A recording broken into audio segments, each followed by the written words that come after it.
Good. All right. Hello and welcome back to another episode of Media Munchers. I'm Mathian. And I'm Adrian.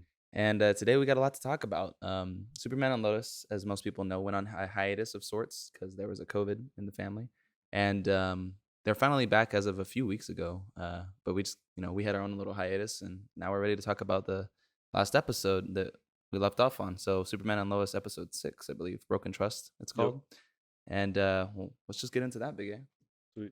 So after a very long wait, Superman and Lois returns with an all-new episode and picks up right where we left off, the tag drama. And just right out the gate, he comes swinging. He's beating up on our boy. And it's been so long, I forget who he's attacking. It's Jordan, right? Yeah, yeah, it's Jordan.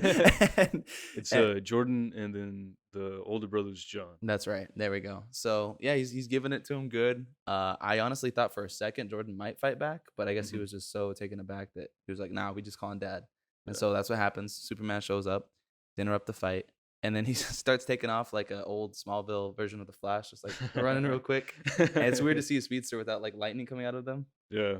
So that's going on. They have their little tussle. He runs over the train tracks, and that was a cool save. What do you think about that?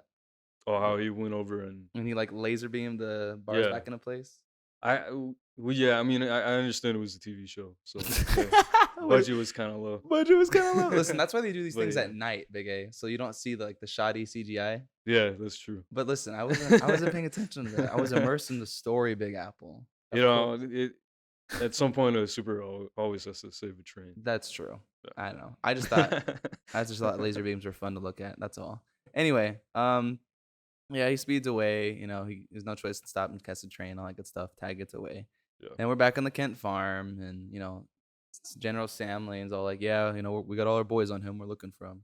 And then I guess Jordan is rattled by that fight because he starts having the what do you want to call them, migraines? Yeah, the super migraines. Yeah. And he's not at 100%, but he's determined to play in the next game against their old rivals in Metropolis. And I'm like, okay, some little juicy dramas brewing. That's exciting. And do you take that as like part of him growing, or you think it was from the fight and like a result of the damage he took? I think it's a little bit of both, to be honest with you, because let's say you're going through a growth spurt or whatever. I don't know, your shins are growing, and then you take like a freaking, I don't know, you get like a fracture on one of them. That's gonna mess you up a little bit. Mm-hmm. You know what I mean? As far as healing, it's a shoddy analogy, but my point is this: I think it's a bit of both. Like he is developing, he's coming into his own, but then there's all these stressors on him. Especially like he was getting like beat up, he was getting thrown around by Tag. He was. So I mean, like I think that has something to do with his brain. Maybe he had like a super concussion that's messing with his abilities. You know what I mean? So yeah, what did you take it as? Well, I'm not sure because I mean they did bring up how Tag might have gotten the powers from him. Yeah, that is a weird theory that they keep like preaching. Yeah, and the fact that what's the industry that is it they're doing the construction, like Morgan Edge? Yeah, Morgan Edge. Yeah. How they're stealing the X-Kryptonite. So right, I think somebody's theory was that maybe he got some of his abilities from the X-Kryptonite himself. Well, I think that's what we're supposed to be led to believe, and maybe the characters are just off because they're assuming that since Jordan has powers and he physically touched him and an explosion went off or whatever, that he gave him powers. Mm-hmm. But then that begs the question: how did Tag get the powers in the first place? Did he ever touch X-Kryptonite, or did he go through one of those chambers? Yeah, I don't think so. So that's funky. That's weird. Yeah, I don't know. There's a lot more questions than answers. We have Big A. Yeah, definitely. But yeah, so as we said, later at school, Tag's attack is causing Jordan to experience sharp headaches, and before long, he's trying to keep him in check, right? He swears his brother to secrecy. John's like, no, we got to tell Dad. Like throughout the episode, he's like, we got to tell Dad. This is crazy. Yeah. And he's like, no, I need to play. I need to get revenge on my old, the old bullies at my old school. Typical teenage stuff. And at home, Clark decides it's time to teach his son how to fight. And to do that, he takes him to the barn so they can punch a piece of wood. I was like, what an interesting thing to bond over. Just like the family wood, taking turns swinging on it. There's all these dents in it from years past. I think it's hilarious how at first, like, he almost has to turn his ability on because he threw a weak punch and he hurt himself. Mm-hmm. And then he's like, no, this is how you throw a punch. I thought you could get it. And then there was a real punch and everyone was like, whoa. I thought that was a cool little bonding moment. There was a lot of that in this episode, like the father-son relationships. Yeah, it was. But in Metropolis, the two teams finally face off. Jordan gets to prove that he's strong now, basically, and and then they end up leading the team to victory. But when Jordan gets dogpiled, man, he's about to he's about to let go. Like he's Yeah, about to yeah. like laser that whole arena. So I think it's really badass how Dad steps in. He's like, "All right, hurry up, just do it real quick." And he like uses his hands to let him release. Like that was an intense moment. How'd you feel about that? Yeah, yeah. It's interesting seeing the dynamic and seeing sort of like the growing pains that he's going through that Clark also went through Yeah, at one point. I think it's what's unique about this relationship is that you know, Paul Kent necessarily couldn't have gone out on the field and done Yeah. that for his son. So it's Uh-huh. really interesting that like he's been through it. Like Clark obviously has been through it all. He knows what it is to grow up, as a Kryptonian on Earth. Hmm. And like despite all that knowledge, he still has trouble connecting to his son sometimes because Yeah. teens gonna be teens and rebel and be angsty and want to do their own thing. And there's even a line somewhere in the episode. It might be this one or it might be the next one because we watched them both back to back. Um, Jordan was like he was upset that he ends up injuring his brother later in the episode. And he's like, I Hmm. thought powers would bring me closer to people, but they're bringing me further away. And I was like, bro, let him know, Yeah. Jordan. So I just thought that was a really neat. It's just a really neat dynamic that they're playing off here. Yeah. Um, but yeah, we go back to the hotel to unpack what happened, and then John finally comes clean about Jordan's headaches before the game, and obviously Dad's upset, and then he gets a call from Lana Lang asking about the missing daughter, and that's because like Tag's been creeping on Sarah for some time. He's like, I gotta tell Yeah, someone I trust. yeah. And so he goes to fly off and look for her, tells them to stay put, and obviously they don't because they're teenagers. And they end up going out and they run into those old jocks from Metropolis and like, you juicing, bro? And I was like, yeah, I'd assume the same thing if I was him. Right. And yeah, and that's I when mean, what else would you think? wait, exactly. What, you're Right. an alien? Yeah, forget about it. And so yeah. So he ends up John ends up getting in the way of his little short-tempered anger and he ends up like messing Yeah. up his entire arm for that. And the fallout's great. I love it. I'm like, yeah, this was gonna happen. It's only a matter of time. Uh Go ahead. It's cool seeing the dynamic shift Yeah. from John being the one who was about like partying and really enjoying his time with his friends, whereas now it's more on what's his name, Jordan? Yeah, Jordan's side, Jordan. and now John is having to assume responsibility. He's kinda having to grow up quicker than he normally Yeah, otherwise would, because he has to, like, almost play babysitter to the superpowered teen, you know? yeah, And, like, when dad's not there, he's gotta step up. So, yeah, it is interesting seeing that dynamic change, and, obviously, at some point I think they even do make up towards the end of the episode, but they have that, like, that whole tiff at home where he's just like, I'm sorry," and he's like, "I don't wanna hear it, like, you're being selfish," and I was like, "Yeah, let him know. Lay into yeah. Jordan. Lay into that boy. Let him know." And so, no, it was really well done, and obviously he has the right to be pissed for some time, before he comes around, and that's what Lois explains to him. He's like, "Yeah, he'll come around, just like sorry's not gonna fix this. He's got a whole hand to heal and all that good Yeah, stuff." exactly. So let's get back to Tag. Superman drops in on him. He's like, "Bro, I'm just trying to help you." After he's explained to Sarah what's going on, like, he even shows him the video of that night, and he kind of drops the theory in her head. Hey, I think something's up with Jordan. He's gave me powers or something. Something's not right here.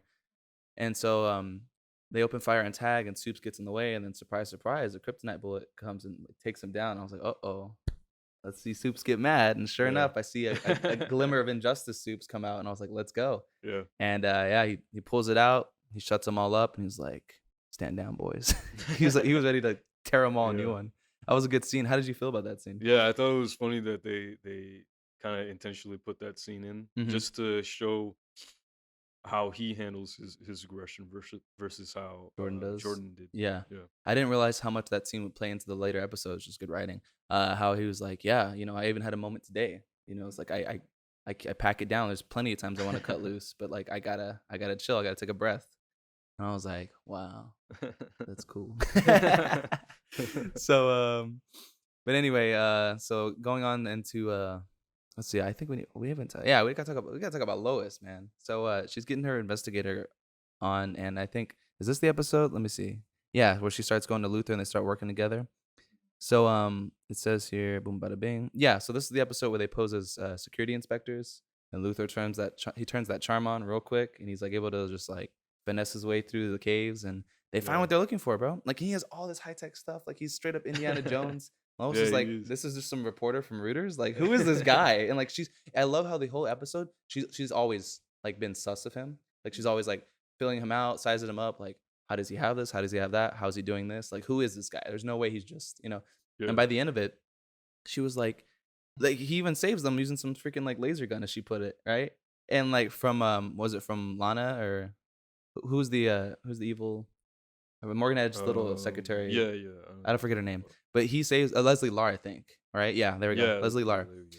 So like Luther, all those like he uses his advanced tech to just blast her, and like they're able to escape. And Lois even tells like Clark that later. She's like, yeah, like there's something's up with him. Like, and I'm gonna have a meeting. Like, you need to follow me about this.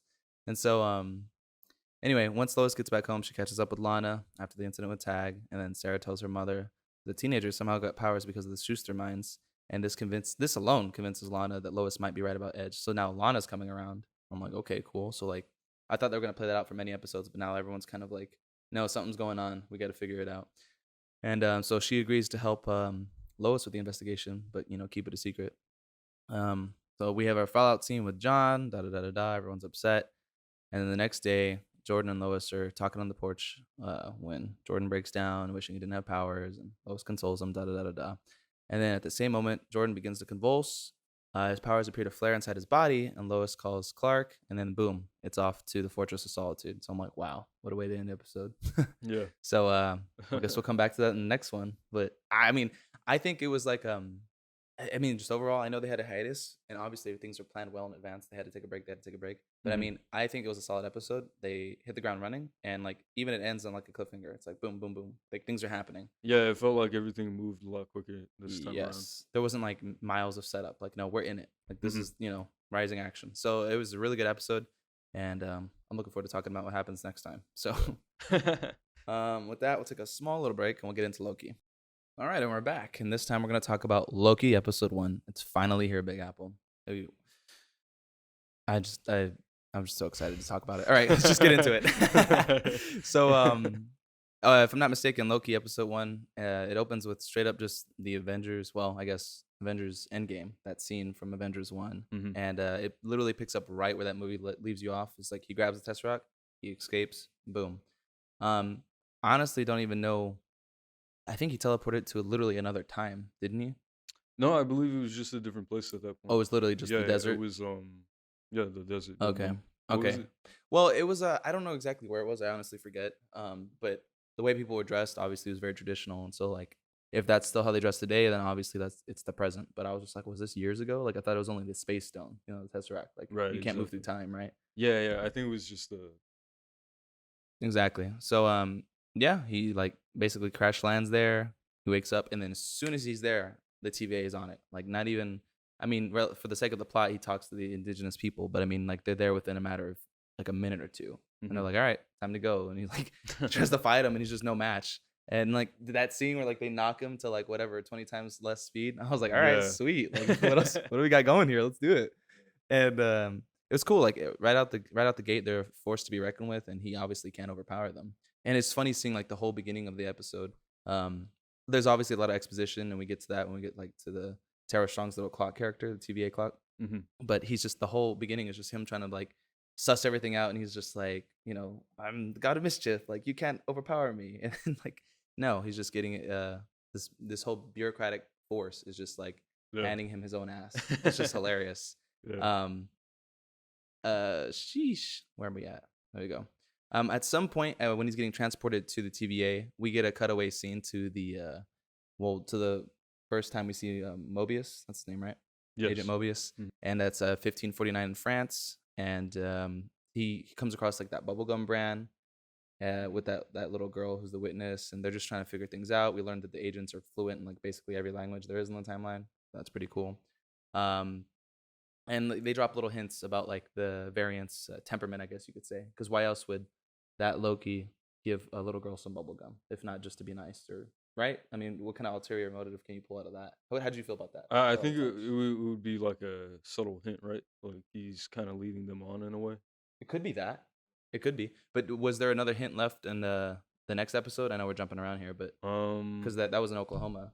well, they found out that he was hiding in disasters. In the, That's true. in the Yeah, but what do you spoiler. think? There's anything bigger to the? Does that whole bubble gum being left behind with that girl? Does that have anything to say about what the ultimate plan is, or was that just a fun bit of mischief, so to speak? I guess mischief, wouldn't it be? That's all I was wondering. I don't know if I was overthinking that or not. But anyway, back to episode 1. So yeah, as Loki is shepherded through the Oh TVA. wait. What's up? Oh well, we should get into it on in the next episode. Well, yeah, we will definitely save your thought. All Don't lose it. right. But let's get through episode 1. So Loki is shepherded through TVA. He comes across a lovely video tutorial. It's very like 50s esque or whatever, Yeah. and it reveals a bunch of timelines, and it just basically gives us the rundown of what the trio of timekeepers is up to and what they do and how they're supposed to maintain a single sacred timeline. And that gets into a whole bunch of things that Loki actually does a great job of questioning on our behalf as the audience. He's like, it gets pretty existential for a second here, but he's just like, so what? Like, this is a good thing? Like, there's no free choice? Like, I was supposed to do all this? Like, he even gets shown at some point on the projector by Mobius's character after he saves him from dying. Hmm. He's just like, everything's set out in stone. Like, the Avengers are supposed to do that. They were supposed to travel back in time. Like, Yeah. his mom, he was supposed to kill his mom. Yeah, and how is that supposed to be the case when what I did was wrong? Or Right. like not supposed to happen. Right. And he's just like, so what they did is right. And he's like, yeah, because the timekeepers decreed, or the timekeepers they like, Decreed so. Yeah. exactly, they decreed so. And so it's just like, what? So like, what about free choice? You know what I mean? Like, if everything's Mhm. predetermined.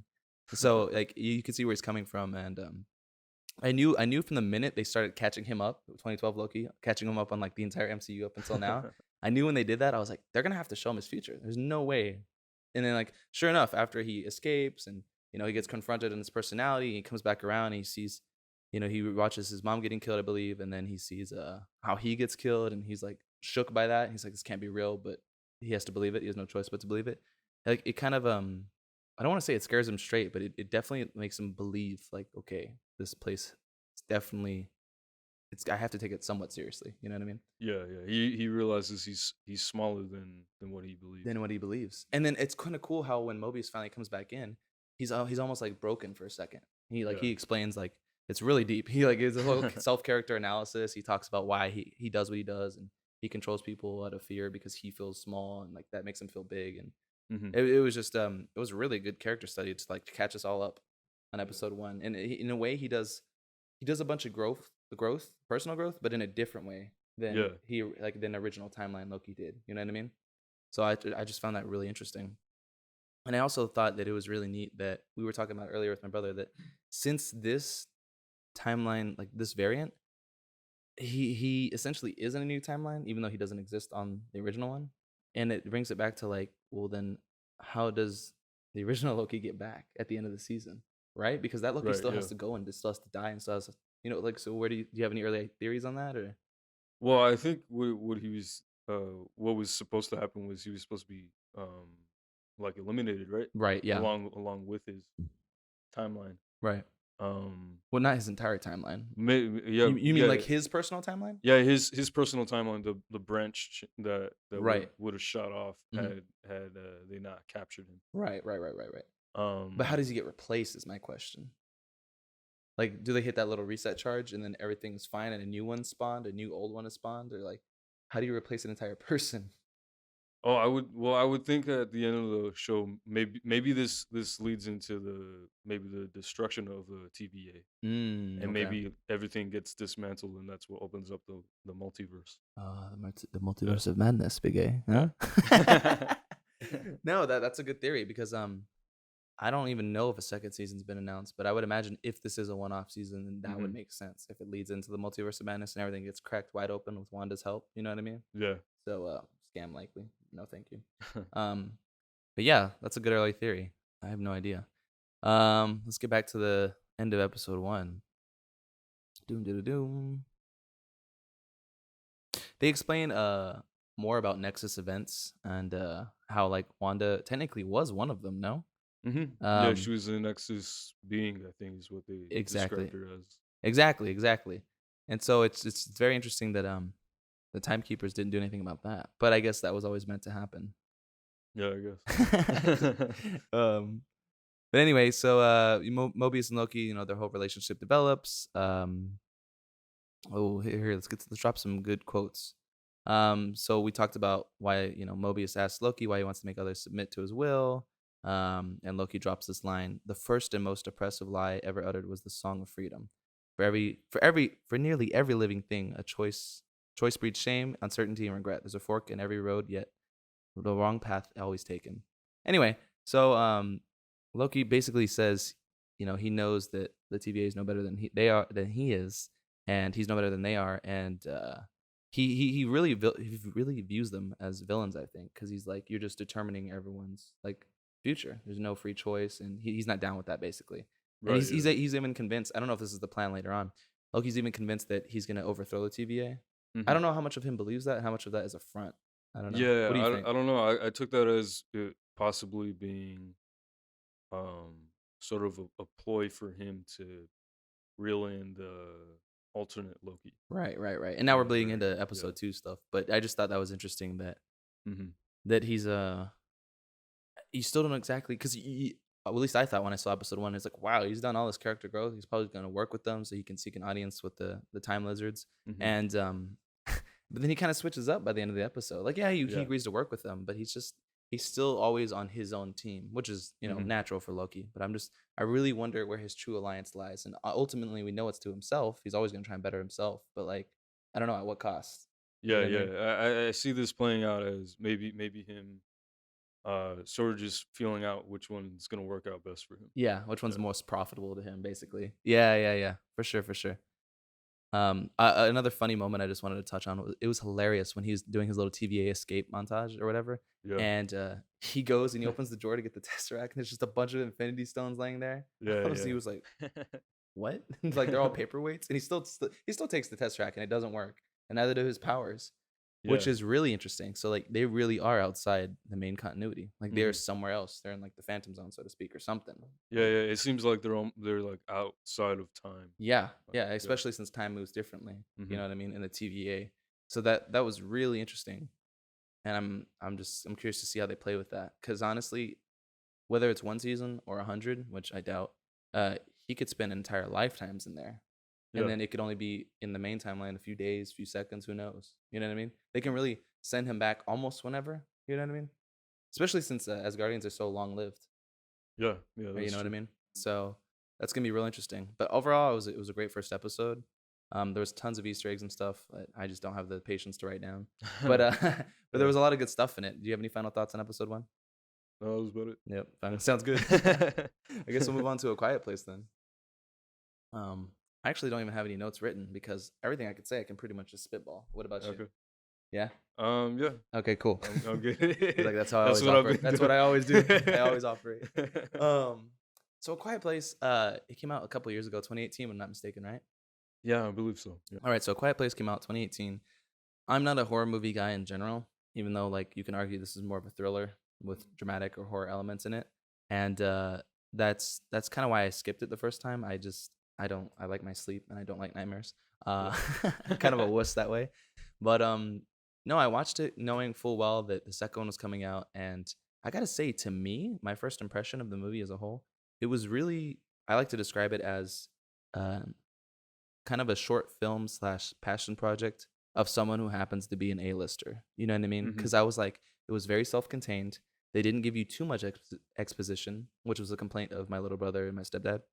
Because they were like, well, how did they get here? Why are they doing this? I'm like, no, no, no, no. Shut up. Shh, shh. You're just supposed to accept the reality and watch these people try and survive. And that's literally what it was.